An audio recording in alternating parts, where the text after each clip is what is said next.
اہل ایمان کے لیے اپنے بازو جھکا دو، اپنا پہلو جھکا دو، مراد ان کے لیے نرمی سے کام لو، شفقت سے پیش آؤ، محبت سے پیش آؤ۔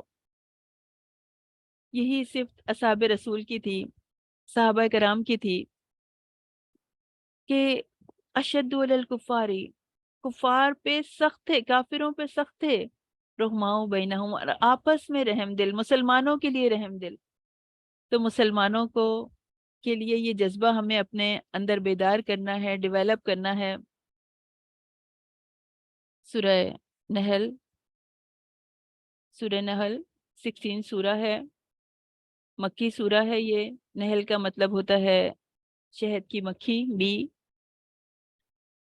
اس کی 128 آیات ہیں اور اس کے ورڈز 2082 ہیں، 7745 اس کے لیٹرز ہیں، اور 16 رکوع ہیں اس سورہ میں۔ بتایا جا رہا ہے وَإِذَا قِيلَ لَهُمْ، جب انہیں کہا جاتا ہے، ماذا انزل ربکم، تمہارے رب نے کیا اتارا؟ وہ کہتے ہیں وہ کہتے ہیں اساطیر الاولین، پرانے وقتوں کی کہانیاں ہیں۔ یعنی جذبات کا، کیفیات کا تذکرہ کیا جا رہا ہے۔ اساطیر اصل میں اسطورہ کی جمع ہے، اس سے مراد جھوٹی کہانیاں، افسانے۔ تو یہ ان متکبر کفار کا قرآن مجید کے متعلق تبصرہ ہے جو آپس میں وہ کرتے ہیں اور اس کو پھیلاتے ہیں کہ یہ اللہ کا کلام نہیں ہے، یہ تو قصے کہانیاں ہیں۔ محمد صلی اللہ علیہ وسلم نے پچھلے لوگوں سے کچھ قصے کہانیاں سن لے، نعوذ باللہ یہ کہتے ہیں، اور انہی کو جوڑ جاڑ کر بس اللہ کے کلام کے نام کے طور پر لوگوں کو پیش کر دیا۔ تو لوگوں کو بھی بھٹکا رہے ہیں، اللہ کی کتاب سے دور کر رہے ہیں، اور یہ آج سے نہیں، نبی کریم صلی اللہ علیہ وسلم کے زمانے سے لے کے آج تک ایسا ہی ہوتا آیا ہے۔ جو لوگ بھی لوگوں کو اس کتاب سے دور کر رہے ہیں، بیزار کرنے کے لیے اپنے پورے ایفرٹس لگا رہے ہیں، وہ قیامت کے دن اپنے بوجھ بھی اٹھائیں گے اور ان لوگوں کے بوجھ میں بھی ان کا حصہ ہوگا۔ یعنی جو لوگ قرآن پہ نہیں چلے، قرآن پہ نہیں آ سکے، وہ ان کا بھی حصہ یہ برداشت کریں گے، اٹھائیں گے۔ تو قرآن کے بارے میں یہ اپنے جن اوپینینز کا اظہار کرتے ہیں، اس کے بارے میں بات کی جا رہی ہے کہ جو اوپینینز، جن اوپینینز کا وہ اظہار کر رہے ہیں، وہ ان کی سزا یا جزا کی وجہ بنیں گے۔ یعنی قرآن کے بارے میں جو بھی گواہی ہے، جو شخص جو بھی گواہی دے گا،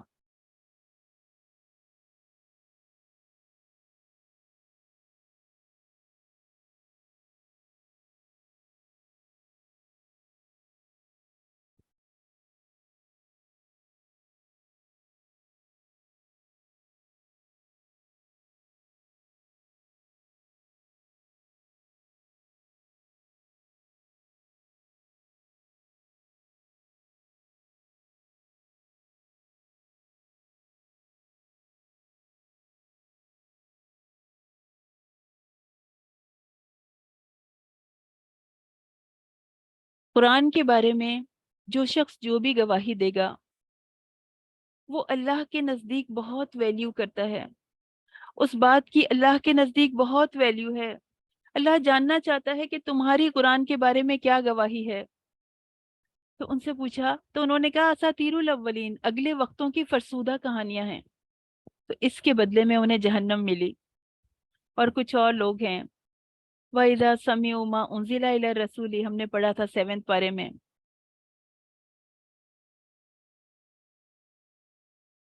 آواز نہیں آ رہی میری؟ آپ لوگوں کو میری آواز آ رہی ہے؟ جی، تو ہم نے 7 پارے میں پڑھا تھا وَإِذَا سَمِعُوا مَا أُنزِلَ إِلَى الرَّسُولِ تَرَىٰ أَعْيُنَهُمْ تَفِيضُ مِنَ الدَّمْعِ، یعنی قرآن سنا تو آنکھوں نے گواہی دی، سچائی کی گواہی، حق ہونے کی گواہی، مما عرفو من الحق، اس کے حق ہونے کی گواہی، کیونکہ انہوں نے سچائی کو پہچان لیا۔ تو اور سچائی کو جب پہچانا تو کیا کیا ان کا رسپانس ہوا؟ یقولون ربنا آمنا، اے میرے رب ہم اس کلام پر ایمان لے آئے، فاکتبنا مع الشاہدین، ہمیں گواہوں میں لکھ لیجئے۔ اللہ نے کہا فَأَثَابَهُمُ اللَّهُ بِمَا قَالُوا جَنَّاتٍ تَجْرِی مِن تَحْتِهَا الْأَنْہَارُ، اس قول کے سبب اللہ تعالیٰ نے انہیں جنت دے دی، امیڈیٹ رسپانس۔ اللہ تعالیٰ نے فوراً انہیں جنت عطا کر دی ان کے اس قول کے سبب۔ اس قرآن کو پڑھ کے ہماری کیا رائے ہے، کیا اوپینین ہے؟ کس طرح اللہ تعالیٰ ہمارے دلوں کو پڑھ لیتا ہے؟ ہم اپنے گھر کے مسائل میں بھی پھنسے ہوئے ہوتے ہیں، کچھ چیزیں کچھ فکروں میں پھنسے ہوتے ہیں، اللہ تعالیٰ ہمیں جواب دیتا ہے آیات کے ذریعے، رہنمائی آ جاتی ہے کہ ہمیں کیا کرنا ہے، کبھی تسلی دیتا ہے، کبھی زخموں پہ مرہم رکھتا ہے، کبھی امید دلاتا ہے، کبھی خوف دلاتا ہے، کبھی ہمت دلاتا ہے، کبھی شوق دلاتا ہے۔ ایسا لگتا ہے کہ قرآن پڑھتے ہوئے اللہ نے ہمیں اپنی حفاظت کے اثار میں لے رکھا ہے۔ تو سارے نقصانات سے اللہ تعالیٰ ہاتھ پکڑ کے بچاتا ہے۔ دوسروں سے قرآن کے بارے میں اپنے جو بھی جذبات شیئر کریں، آپ جو بھی جانتے ہیں، جو بھی آپ کو قرآن کی آیات میں اچھا لگتا ہے، دوسروں کو بتائیں کہ میرے رب نے کس طرح میری رہنمائی کی، کیا چیز میرے دل کو پگھلا گئی، کیا چیز مجھے اچھی لگی، شیئر کریں۔ اللہ تعالیٰ سنتا ہے، کیا پتہ اللہ کو پسند آتا ہے۔ فَأَصَابَهُمُ اللَّهُ بِمَا قَالُوا جَنَّاتٍ تَجْرِی، اللہ تعالیٰ ان لوگوں کی طرح ہمیں بھی جنت عطا فرما دے۔ تو ہمارے قول کے سبب کیا پتہ ہمیں بھی جنت مل جائے۔ ہماری اس کتاب سے محبت کی بنا پر ہو سکتا ہے اللہ قرآن کو ہمارا ساتھی بنا دے، قیامت میں ہماری سفارش کرنے والا بنا دے۔ پھر کچھ اللہ کی ایک اور مخلوق کا تذکرہ ہے، فَأَوْحَى فَأَوْحَى رَبِّكَ إِلَى النَّحْلِ، اوحا کہتے ہیں خفیہ طریقے سے بات کا سمجھا دینا، یعنی جو بات دوسرا نہ سمجھے اس کو سمجھا دینا، الہام کر دینا، دل میں ڈال دینا۔ اللہ تعالیٰ شہد کی مکھی کے لیے بڑی پیاری مخلوق ہے، اللہ تعالیٰ نے اس کا الگ سے ذکر فرمایا کہ شہد کی مکھی اللہ کا خاص عطیہ ہے۔ عرب میں نحل جو ہے وہ عطیے کی میننگ میں بھی آتا ہے۔ تو اللہ تعالیٰ نے اس کو خاص طور سے ڈسکرائب کیا کہ اللہ تعالیٰ اس کو الہام کرتا ہے کہ اللہ تعالیٰ اس کو گائیڈ کرتے ہیں کہ ہر پھل میں سے کھاؤ، مطلب یہ جو چاہو کھاؤ، اور پھر مکھیاں پہلے اپنا چھتا بناتی ہیں پھر خوراک کے لیے نکلتی ہیں۔ تو اللہ نے شہد کی مکھی کا خاص طور سے جو ذکر کر رہے ہیں وہ ہمیں سکھانے کے لیے، ہمیں بتانے کے لیے۔ اہل علم نے اس کے گھر بنانے سے لے کے اس کے نظام زندگی، اس کے شہد بنانے کے عمل پر بہت تحقیق کی ہے اور اس پہ کتابیں لکھی ہیں۔ تو یہ چھوٹا سا جانور ہے، باقاعدہ ایک منظم نظام کے تحت رہتا ہے، منظم حکومت کے تحت رہتا ہے، پورے چھتے کی ایک ملکہ ہوتی ہے جس کے حکم پر ساری مکھیاں عمل کرتی ہیں۔ یہ ملکہ دوسری مکھیوں سے قد و قامت میں ممتاز ہوتی ہے، الگ سے پہچان لی جاتی ہے، اور یہ انڈے دیتی ہے۔ یہ ملکہ 3 ہفتوں میں 6,000 سے 12,000 تک انڈے دیتی ہے۔ کچھ مکھیوں کی پھر ذمہ داری لگا دی جاتی ہے کہ کچھ انڈوں کی حفاظت کرتی ہیں، کچھ دربان ہوتی ہیں، کچھ موم کے ساتھ چھتا بنانے کا کام کرتی ہیں، کچھ سپاہی مکھیاں ہوتی ہیں جن کا کام چھتے کی حفاظت کرنا اور دشمن سے مقابلہ کرنا ہوتا ہے، کچھ پھولوں اور پھلوں سے رس چوستی ہیں اور ان کے پیٹوں میں شہد بنتا ہے۔ تو اور ان کا چھتا بھی اللہ تعالیٰ نے قدرت کی کاریگری کا ایک اتنا خوبصورت نمونہ ہے، اور چھتا یہ شروع بھی چاروں کونوں سے کرتی ہیں، اور بیچ میں آتے آتے وہ پرفیکٹ ہیکساگون کی شیپ کا بن جاتا ہے۔ 1 پاؤنڈ شہد کے لیے یہ مکھی یعنی 55,000 مائلز اڑتی ہیں، 2 ملین پھولوں کا رس جمع کرتی ہیں۔ ایک مکھی اپنی پوری زندگی میں بمشکل چند قطرے شہد بنا سکتی ہے، اور جتنا شہد وہ بناتی ہے، جتنا بھی وہ بناتی ہے، دیکھیں وہ پوری زندگی میں 2 ملین پھولوں کا رس جمع کر کے چند قطرے شہد بناتی ہے، اور ایک مکھی کی پوری زندگی ہمارے لیے شہد اکٹھا کرنے میں لگ جاتی ہے، اور جو شہد بناتی ہے خود بھی نہیں استعمال کرتی۔ تو اسلام کا مزاج دینے والا ہے، لینے والا نہیں ہے، اور یہ مکھیاں صفائی کا نہایت اہتمام کرتی ہیں، صاف پانی پیتی ہیں۔ کوئی گندگی سے آلودہ مکھی آ جائے تو دربان انہیں اندر نہیں جانے دیتے، بلکہ انہیں مار دیا جاتا ہے۔ گرمی کی شدت سے شہد کے گرنے کا خطرہ ہو تو پروں سے ہوا دے کے اسے ٹھنڈا کرتی ہیں۔ بعض اوقات پھولوں اور پھلوں کی تلاش میں یہ بہت دور تک نکل جاتی ہیں، اور پھر اس کے بعد ڈائریکٹ اپنے چھتے میں واپس آ جاتی ہیں۔ تو اللہ تعالیٰ نے ان کے ذریعے سے ہمیں سکھا رہے ہیں، قدرت کا کرشمہ دکھا رہے ہیں۔ دور دراز اور بے نشان راستے اللہ تعالیٰ اس کے لیے آسان کر دیتے ہیں، وہ پلٹ کے ٹھیک اپنے چھتے میں آتی ہے۔ اور شہد مختلف رنگوں کا، ذائقوں کا، خاصیتوں کا حامل ہے، ہر بیماری کا علاج ہے، اس میں لذت بھی ہے، شفا بھی ہے، اور ہر بیماری کے لیے اس کی مقدار اور خوراک جو ہے وہ تجربے اور تحقیق کے ذریعے سے بتائی جائے گی۔ اور اللہ تعالیٰ کہہ رہے ہیں ان فی ذالک لآیات لقوم یتفکرون، یعنی اس میں اللہ تعالیٰ نے دیکھنے والوں کے لیے، سوچنے والوں کے لیے، فکر کرنے والوں کے لیے نشانیاں رکھی ہیں۔ پھر کچھ حکم آ رہا ہے وَإِذَا قَرَأْتَ الْقُرْآنَ، اور جب تم قرآن پڑھنے لگو، قرآن کی تلاوت کرنے لگو، فَاسْتَعِذْ بِاللَّهِ مِنَ الشَّيْطَانِ الرَّجِيمِ، تو شیطان مردود سے اللہ کی پناہ مانگ لیا کرو۔ اس کا زور ان لوگوں پر نہیں چلتا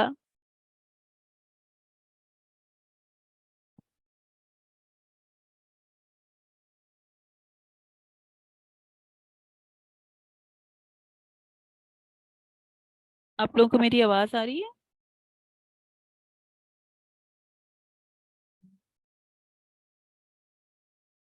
الحمدللہ۔ تو قرآن کو شروع کرنے سے پہلے بتایا جا رہا ہے، ایک ادب بتایا جا رہا ہے کہ شیطان رجیم سے پناہ مانگ لو، اللہ کی پناہ میں آ جاؤ، اور اس کا زور نہیں چلے گا تم پر۔ جو ایمان رکھتے ہیں ان پر اس کا زور نہیں چلتا، اور وہ اپنے رب پہ بھروسہ کرتے ہیں۔ وَعَلَىٰ رَبِّهِمْ يَتَوَكَّلُونَ، ہدایت کا سرچشمہ ہے قرآن کریم، اور گمراہی کا سرچشمہ شیطان ہے جو انسان کا سب سے بڑا دشمن ہے۔ اسے کسی صورت آدمی کا قرآن پڑھنا برداشت نہیں ہوتا، یعنی کوشش کرتا رہتا ہے طرح طرح سے ڈسٹریکٹ کرنے کا، بندوں کو ڈسٹریکٹ کرنے کے لیے اپنی پوری کوشش کر لیتا ہے۔ اب جیسے ابھی کوئی جو ہے یہ اسکرین پر نشان بنا رہا ہے، یہ ڈسٹریکٹ کرنے کے لیے کہ اصل اوروں کا بھی یعنی جو توجہ ہے اس کو بھٹکایا جائے اور اپنی بھی توجہ کو بھٹکایا جائے، غور سے نہیں سننا۔ تو شیطان تو اپنا کام کر ہی رہا ہے، شیطان کے پنجے سے بچنے کے لیے خود بھی ایفرٹ کرنا ہوگا، خود بھی نکلنا ہوگا۔ یہ انسانوں کو بھی اپنا ساتھی بناتا ہے اور شیطانوں کو بھی اپنا ساتھی بناتا ہے۔ تو بس چاہتا ہے ہر حال میں قرآن پڑھنے سے باز رکھے، اور اگر کوئی پڑھے تو اس پہ غور نہ کرے، وسوسے ڈال دے، بس اس کا دماغ ہٹا دے وہاں سے، طرح طرح کے کام نکال دے گا، کئی طرح کے مسئلے کھڑے کر دے گا کہ ابھی چھوڑو، بعد میں چلو ریکارڈنگ سن لیں گے، ابھی تو یہ مسئلہ آ گیا، ابھی تو یہ مسئلہ آ گیا، اور پھر بھلا دیتا ہے دل سے۔ تو اللہ تعالیٰ فرما رہے ہیں جب تم قرآن پڑھنے لگو تو شیطان سے اللہ کی پناہ مانگ لو۔ اس سے معلوم ہوا کہ قرآن پڑھنے سے پہلے اعوذ باللہ من الشیطان الرجیم یا اس سے ملتے جلتے الفاظ کے ساتھ اللہ کی پناہ طلب کرنا ضروری ہے، کیونکہ وہی ہے جو ہمیں اس ظالم سے محفوظ رکھ سکتا ہے۔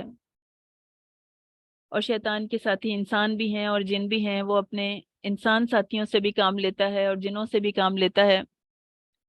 اگر کوئی شخص ان سے میل جھول اور دوستی رکھتا ہے اور اعوذ باللہ پڑھ کر اپنے آپ کو محفوظ سمجھتا ہے، تو اس کی مثال تو ایسے شخص کی ہے جو توپ کے گولوں کے نشانے پر ہے اور اس سے ہٹے بغیر بس اللہ کی پناہ مانگ رہا ہے اور اپنے آپ کو گولوں سے محفوظ سمجھ رہا ہے۔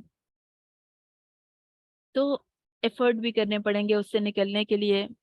شیطان کا صحیح ایمان اور توکل، یعنی ان لوگوں پر بس نہیں چلتا جو صحیح ایمان رکھنے والے ہیں اور توکل کرنے والے ہیں، البتہ وہ انہیں گمراہ کرنے کی کوشش سے باز نہیں آتا، اور بعض اوقات ایسا ہوتا ہے کہ وہ اس سے متاثر بھی ہو جاتے ہیں، ان کا کچھ داؤ چل بھی جاتا ہے، کچھ وہ کامیاب بھی ہو جاتے ہیں، مگر اللہ سے ڈر کی برکت سے وہ فوراً آگاہ ہو جاتے ہیں، وہ بچ جاتے ہیں،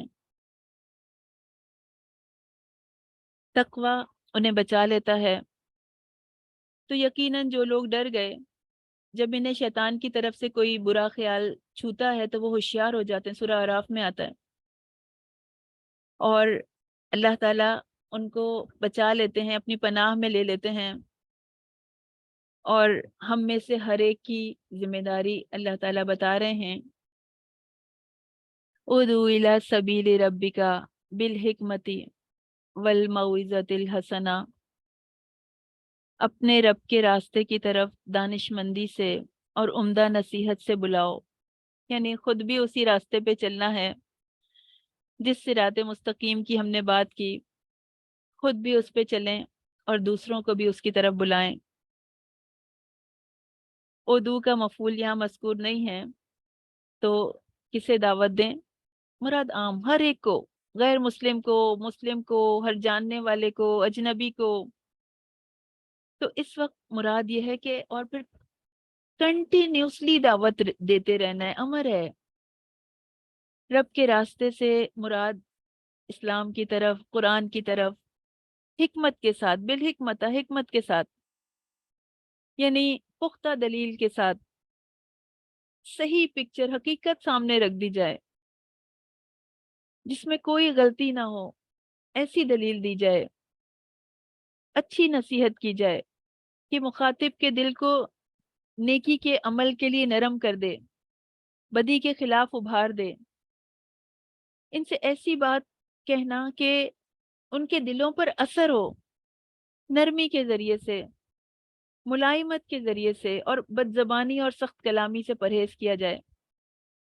جب اللہ تعالیٰ نے موسیٰ علیہ السلام اور ہارون علیہ السلام کو فرعون کی طرف بھیجا تھا تو کہا تھا نا فَقُولَا لَهُ قَوْلًا لَيِّنًا، بس ان سے بات کرو، نرم بات، لَعَلَّهُ يَتَذَكَّرُ أَوْ يَخْشَىٰ، اس امید پر کہ وہ نصیحت حاصل کر لیں یا ڈر جائیں۔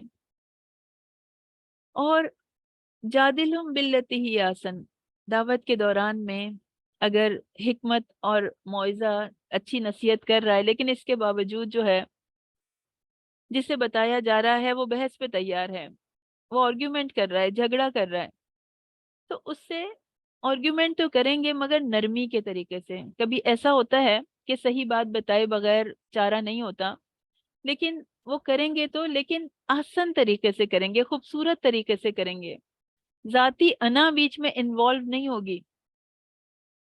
ایسی بات جو علم کے ساتھ کی جائے، دلیل کے ساتھ کی جائے، ایسی بات جس سے وہ لاجواب ہو جائیں. بنی اسرائیل، سورہ بنی اسرائیل مکی سورہ ہے. بنی اسرائیل حضرت موسیٰ علیہ السلام کی قوم کا نام تھا. اس میں 111 آیات ہیں اور اس 1744 اس کے ورڈز ہیں اور 6554 اس کے لیٹرز ہیں اور 12 رکوع ہیں اس سورہ میں. بڑی اہم آیت سے شروع ہوتی ہے. سبحان الذی، پاک ہے وہ، اسرا بعبدہ لیلم. سبحان الذی، اس سورت کی ابتدا اللہ تعالیٰ کو ہر چیز سے پاک قرار دے کر ہو رہی ہے. ہر اس چیز سے پاک ہے اللہ جو اس کے جلال کے لائق نہیں ہے. اللہ ہر کمی سے، ہر عیب سے پاک ہے، ہر کمزوری سے پاک ہے. مفسرین کہتے ہیں پہلا ہی لفظ بتا رہا ہے کہ آگے کوئی ایسا کام بیان ہونے والا ہے جس کا واقع ہونا انسانی طاقت سے باہر ہے. اس لیے بات یہیں سے شروع فرمائی کہ اللہ تعالیٰ ان تمام کمزوریوں سے، نارسائیوں سے پاک ہے جو مخلوق میں پائی جاتی ہیں، اور وہ ان کاموں پہ قدرت رکھتا ہے جن پر اس کے سوا کوئی قدرت نہیں رکھتا. اسرا، اسرا کہتے ہیں رات کو چلنا، تو وہ رات کو چلا بھی عبدہ، اپنے بندے کا لفظ اپنی محبت اور محبوبیت کو ظاہر کرنے کے لیے اللہ تعالیٰ بھی عبدہ ہی استعمال کر رہے ہیں. اور تمام مخلوقات کی صفات میں سب سے اونچی صفت ہے، سب سے بلند صفت ہے عبودیت کی صفت، عبدیت کی صفت، بندگی کی صفت. تو پھر اپنی نسبت کے ساتھ اللہ ان کو جوڑ رہے ہیں، اپنے بندے کو عبدہ، رتبہ عطا فرما رہے ہیں، مقام عطا فرما رہے ہیں اور اس کے مقام کو اور بڑھا رہے ہیں. اسرا کا مطلب رات کو چلنا ہے. تو پھر اس کے بعد لیلن کیوں آ رہا ہے؟ اس کے بعد لیلن لانے کا مقصد ہے رات کا بہت تھوڑا سا حصہ جس میں آپ کو 40 راتوں سے زائد کا سفر کرایا گیا، اور واپسی کا سفر بھی اتنا ہی وقت، یعنی تقریباً 80 راتوں کا سفر، 80 نائٹس کا سفر آپ نے چند سیکنڈ کے پیریڈ میں کیا. اور یہ سفر کہاں سے کہاں تک تھا؟ من المسجد الحرامی الی المسجد الاقصی، یعنی یہ سفر مسجد حرام سے مسجد اقصی تک کا تھا. آپ کو پہلے کعبہ کے حتیم میں لایا گیا، پھر آپ حتیم سے براق پہ سوار ہو کے مسجد اقصی یعنی بیت المقدس تک پہنچے. یہ واقعہ اسرا کہلاتا ہے. یعنی مسجد اقصی سے جو بیت المقدس تک کا سفر ہے یہ اسرا کہلاتا ہے. اور بیت المقدس سے پھر 7 آسمان سے گزر کر سدرۃ المنتہا تک پہنچے. راستے میں جلیل القدر انبیاء سے ملاقاتیں ہوئیں، جنت دوزخ کا مشاہدہ کرایا گیا. تو اب ہمیں یہ بات یاد رکھنی ہے کہ مسجد حرام سے مسجد اقصی تک کے سفر کا نام اسرا ہے، اور مسجد اقصی سے جو وہ آگے گئے ہیں سدرۃ المنتہا تک، وہ سفر معراج کا سفر کہلاتا ہے. اس کا ذکر ہم سورہ نجم میں پڑھیں گے.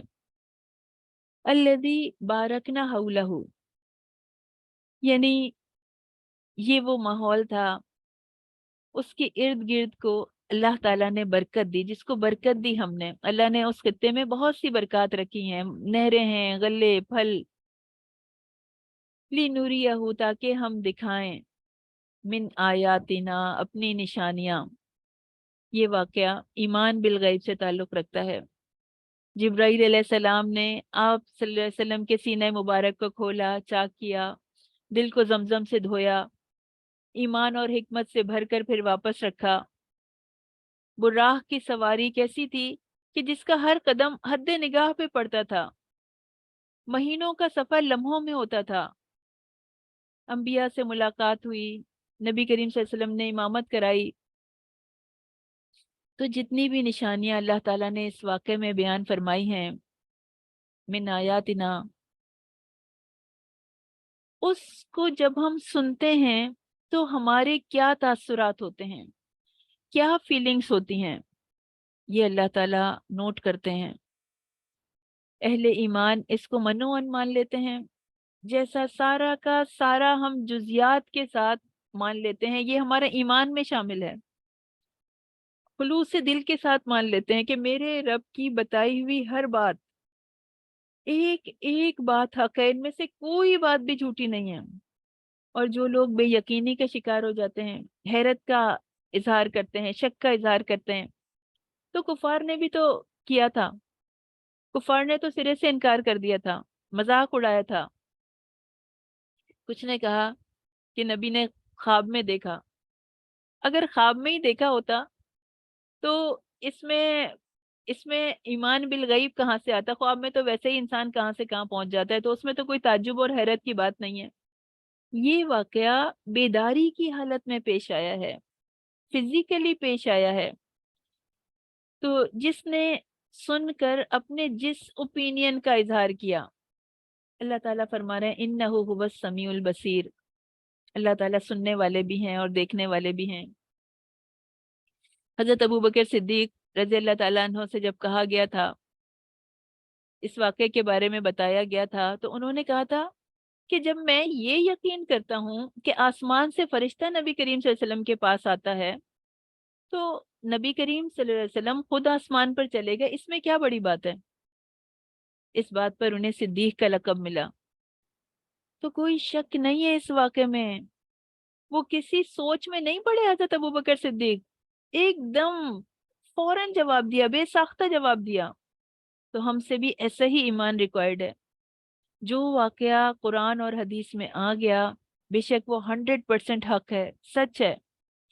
اللہ کا ہر حکم سچ ہے، اور اللہ سے سچی بات کس کی ہو سکتی ہے؟ تو ہمیں بھی اپنے رب کی بات پر جتنا یقین ہوگا، آنکھیں بند کر کے ہم اپنے رب کی بات پہ بھروسہ کریں گے، اور زبان اور دل سے اور عمل سے حق کی حمایت کریں گے، تو یہ بات ہماری ایمان کے درجے متعین کرے گی۔ حضرت ابوبکر صدیق کو سب سے اونچا والا درجہ دے دیا تھا نا، تو ہمارا یقین بھی ہمارا درجہ بنائے گا۔ اللہ کے پاس ہمارے مقام کو اسی بیسس پہ ڈیسائیڈ کیا جائے گا۔ پھر تذکرہ آ رہا ہے بہت ہی پیاری ہستیوں کا۔ اللہ تعالیٰ نے پہلے اپنا ذکر فرمایا، وَقَضَىٰ رَبُّكَ أَلَّا تَعْبُدُوا إِلَّا إِيَّاهُ۔ قضا ربک، پچھلی آیت میں، اس سے پچھلی آیت میں شرک سے منع فرمایا، صرف اپنی عبادت کی تاکید کی۔ تو اب لفظ قضا استعمال کیا جس میں کہ انتہائی تاکید ہے، کیونکہ قطعی فیصلہ ہوتا ہے، وہ بدلا نہیں جا سکتا۔ اللہ کا فیصلہ قطعی حکم دے دیا، قطعی فیصلہ کر دیا کہ اللہ کے سوا کسی کی عبادت نہیں ہوگی، یعنی صرف اللہ کے بندے بن کے رہو، انتہائی درجے کی محبت اور خوف کے ساتھ، انتہائی عاجزی صرف اس کے لیے اختیار کرو۔ اللہ کے بعد انسانوں میں سب سے مقدم حق وبالوالدین احسانا، والدین کا قرار دیا، اس لیے کہ ہمیں دنیا میں لانے کا سبب ہمارے والدین بنتے ہیں۔ احسان، احسانہ امر ہے، احسنو کا مصدر ہے، تاکید کے لیے ہے، امر کی جگہ آتا ہے۔ اس کے ساتھ امر کا لفظ ذکر نہیں ہوتا، مگر تاکیدی حکم ہے کہ مسلمانوں کو بتایا جا رہا ہے، مومنوں کو بتایا جا رہا ہے، وبالوالدین احسانا، والدین کے ساتھ بہت نیکی کرو۔ اما یبلغن، اما اصل میں ان پلس ماں تھا، ماں شرط کی تاکید کے لیے ہے، یعنی اگر کبھی ایسا ہو کہ تمہیں تمہارے ماں باپ بوڑھے ہو کے ملیں، ایک یا دونوں، اب نبی کریم صلی اللہ علیہ وسلم کے والد اور والدہ تو پہلے ہی فوت ہو چکے تھے، تو ان دونوں میں سے ایک کا بڑھاپے میں پہنچنے کا تو سوال ہی نہیں پیدا ہوتا۔ تو پتہ یہ چلا کہ نبی کریم صلی اللہ علیہ وسلم کو حکم دینے کے باوجود کس کو حکم دیا جا رہا ہے؟ اصل حکم ہر شخص کو، ہم میں سے ہر ایک کو دیا جا رہا ہے کہ ماں باپ خواہ وہ بوڑھے ہوں جوان ہوں، ہر حال میں ان کے ساتھ نیکی کا سلوک کرنا ہے، ان کا ادب کرنا ہے، ان سے نرمی سے بات کرنی ہے، یہ فرض ہے، اور انہیں جھڑکنا گناہ ہے۔ مگر چونکہ بڑھاپے میں خدمت کی زیادہ ضرورت ہوتی ہے، جوان والدین کا بھی ان کے ساتھ بھی نیکی کرنی ہے، لیکن بڑھاپے میں انسان زیادہ محتاج ہو جاتا ہے، مزاج میں چڑچڑا پن پیدا ہو جاتا ہے، بسا اوقات زیادہ بڑھاپے کی وجہ سے ہوش و حواس بھی ٹھکانے میں نہیں رہتے، تو اس لیے خاص طور سے بڑھاپے کا ذکر فرمایا۔ اور ان آیات میں 3 حقوق والدین کے بیان کیے جا رہے ہیں: حسن سلوک، اطاعت اور دعا۔ اللہ تعالیٰ نے کئی مقامات پر اپنی عبادت کی تاکید کے ساتھ والدین کے احسان کا تذکرہ فرمایا ہے، ان سے حسن سلوک کو لازمی قرار دیا ہے کہ تمہارے والدین اگر کافر بھی ہوں، مشرک بھی ہوں، اگرچہ وہ شرک کی دعوت دیتے ہوں، اگرچہ وہ کفر کی طرف بلانے والے ہوں، تب بھی ان کے ساتھ اچھا سلوک کرو۔ احادیث میں بھی والدین سے حسن سلوک کی بہت تاکید آئی ہے۔ ایک حدیث میں آتا ہے کہ ایک شخص نے نبی کریم صلی اللہ علیہ وسلم سے پوچھا کہ یا رسول اللہ، ما حق الوالدین، یعنی والدین کا کیا حق ہے، علی ولدہما، اس کی اولاد پر کیا حق ہے؟ تو فرمایا وہ دونوں تمہاری جنت بھی ہیں اور تمہاری جہنم بھی ہیں، یعنی اگر اطاعت کرو گے تو جنت کے مستحق ٹھہرو گے، نافرمانی کرو گے تو اس کی وجہ سے جہنم میں جانا ہوگا۔ ابو ہریرہ رضی اللہ تعالیٰ عنہ سے روایت ہے، حدیث آتی ہے کہ رسول اللہ صلی اللہ علیہ وسلم نے فرمایا کہ مسلم کی یہ حدیث ہے کہ اس کی ناک خاک آلود ہو، اس کی ناک خاک آلود ہو، اور پھر اس کی ناک خاک آلود ہو، یعنی 3 دفعہ کہا گیا۔ صحابہ نے پوچھا کس کی یا رسول اللہ؟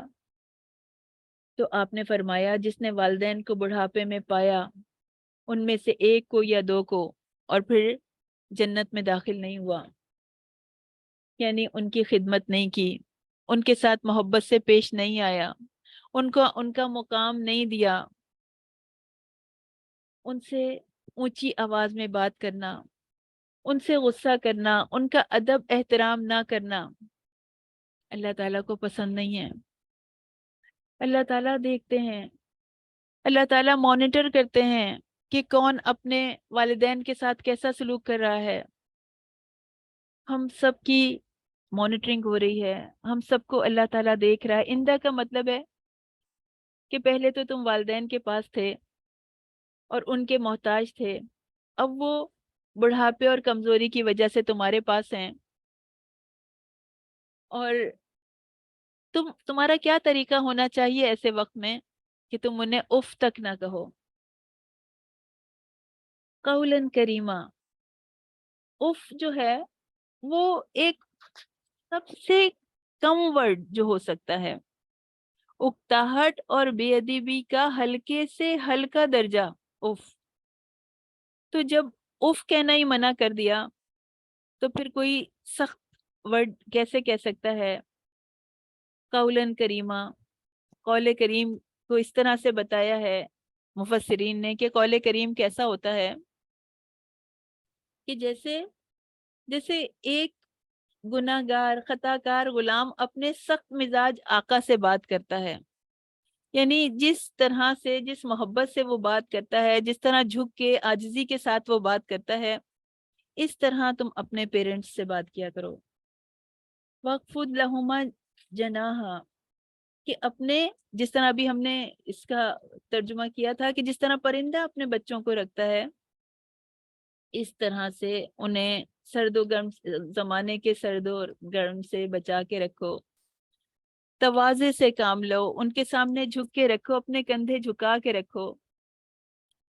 پھر یہاں پر یہ بات بھی قابل ذکر ہے کہ اللہ تعالیٰ نے اولاد کے حقوق کی اتنی تاکید نہیں فرمائی، تاکید اس کی بھی ہے لیکن اتنی تاکید نہیں فرمائی ہے جتنی والدین کے حقوق کی آئی ہے، اور اس کو اللہ تعالیٰ نے اپنی اطاعت کے ساتھ جوڑا ہے، اپنی اطاعت کے بعد اس کا تذکرہ فرمایا ہے، کیونکہ اولاد کے لیے ماں باپ کے دل میں قدرتی طور پر شفقت اور محبت موجود ہوتی ہے، اور اسی طرح والدین کو رلانا کبیرہ گناہ ہے۔ کوئی ایسی بات کرنا جس سے وہ پریشان ہو کر رونے لگیں۔ ابن عمر رضی اللہ تعالیٰ عنہ نے 9 کبیرہ گناہوں کا ذکر کیا، جس میں کہ ایک والدین کو جس نے والدین کی نافرمانی کی، اس طرح کے والدین رو پڑے ان کی نافرمانی کی وجہ سے، تو والدین کو نہ پوچھنا، ان کا خیال نہ کرنا، اگر دور رہتے ہیں تو دنوں تک انہیں فون نہ کرنا۔ ابن عمر رضی اللہ تعالیٰ عنہ نے پوچھا کہ کیا تم جہنم سے ڈرتے ہو، جنت میں جانا چاہتے ہو؟ کسی شخص سے پوچھا تو اس شخص نے کہا کہ اللہ کی قسم میں تو یہی چاہتا ہوں۔ تو انہوں نے پوچھا کیا تمہارے والدین زندہ ہیں؟ تو اس نے کہا کہ ہاں میرے والدین زندہ ہیں، میرے پاس میری والدہ ہیں۔ تو ابن عمر کہتے ہیں کہ میں نے اس سے کہا کہ اللہ کی قسم اگر تم ان سے نرمی سے بات کرو گے، ان کو کھانا کھلاؤ گے تو تم ضرور جنت میں جاؤ گے۔ تو عبداللہ بن مسعود رضی اللہ تعالیٰ عنہ نے نبی اکرم صلی اللہ علیہ وسلم سے پوچھا کہ کون سا عمل سب سے افضل ہے؟ تو آپ نے فرمایا وقت پر نماز پڑھنا، اور والدین کے ساتھ نیکی کرنا، پھر اللہ کے راستے میں جہاد کرنا۔ اگر ان میں سے کوئی ایک یا دونوں بوڑھے ہو کر رہیں تو انہیں اف تک نہ کہو، نہ ہی انہیں جھڑک کر جواب دو، بلکہ احترام سے بات کرو، نرمی سے اور رحم کے ساتھ ان کے ساتھ جھک کے رہو۔ اف جو ہے وہ کلمہ کراہت ہے، ناپسندیدگی کا کلمہ، کہ کوئی ایسی بات نہ کرو جس سے وہ پریشان ہو جائیں، جو انہیں ناگوار گزرے۔ ناخن کے میل کے برابر بھی، یعنی حقارت نہیں ہونی چاہیے، نفرت نہیں ہونی چاہیے، ان کو آنر کا احساس دلایا جائے، ان کی ایسے خدمت کی جائے آنر سمجھ کے کہ یہ میری سعادت ہے، اللہ تعالیٰ نے مجھے یہ سعادت دی کہ میں خدمت کر سکوں۔ چہرے کے تاثرات دیکھ لیتے ہیں، وہ پہچان لیتے ہیں، وہ بات کرنے کے انداز سے پہچان لیتے ہیں کہ میری اولاد پہ کیا گزر رہی ہے، اس کو میری خدمت کرنا ناگوار گزر رہا ہے یا خوشگوار ہے اس کے لیے، سب جانچ لیتے ہیں۔ انہوں نے ہمیں نوالا نوالا کر کے کھانا کھلایا، ہماری گندگی ہم سے دور کی، کس مشکل سے ہمیں پالا، تو دعا بتائی جا رہی ہے کہ ان کے لیے دعا کرو، وَقُلْ رَبِّ ارْحَمْهُمَا كَمَا رَبَّيَانِي صَغِيرًا۔ تو پتہ چلا والدین کے لیے اللہ تعالیٰ سے رحم کی دعا کرنا فرض ہے، کیونکہ یہ اللہ کا حکم ہے، اس لیے روزانہ ان کی زندگی میں یا ان کے دنیا سے چلے جانے کے بعد ان الفاظ میں یا دوسرے الفاظ میں ان کے لیے دعا کرنی چاہیے۔ ابراہیم علیہ السلام بھی دعا کرتے تھے ربنا اغفر لی ولوالدی وللمؤمنین یوم یقوم الحساب، کہ اے میرے رب مجھے بخش دے، میرے ماں باپ کو اور ایمان والوں کو، کہ جس دن حساب قائم ہوگا۔ اور اللہ یہ کہ اگر کوئی وہ کفر پر کسی کے ماں باپ کی وفات ہوتی ہے تو ان کے لیے استغفار کرنا جائز نہیں ہے۔ پھر رب ارحمہما کما ربیانی صغیرا، اس دعا میں یہ خوبی ہے کہ اس کے ساتھ اس چیز کا بھی احساس ہے کہ والدین بچپن میں جس پیار سے پرورش کرتے تھے، جو انہوں نے محنتیں کی ہیں، جو انہوں نے کوششیں کی ہیں کہ اولاد کی تربیت کی، اولاد کو پڑھانے لکھانے کی، اولاد کی خواہشات کو پورا کرنے کی، تو اس کو بھی اپنے آپ کو یاد دلاتے ہوئے اخلاص کے ساتھ دعا کرنی ہے، کوشش کے ساتھ دعا کرنی ہے۔ تو اللہ تعالی ہمیں اپنے والدین کا فرما بردار بنا دے، ان کو ہماری جنت بنا دے۔ ہمیں نیکیاں کرنے میں سب سے آگے بنا دے، ہمیں نیکیوں کا شوق دے دے۔ وآخر دعوانا والحمد للہ رب العالمین۔ سبحان ربک رب العزت عما یصفون وسلام علی المرسلین والحمد للہ رب العالمین۔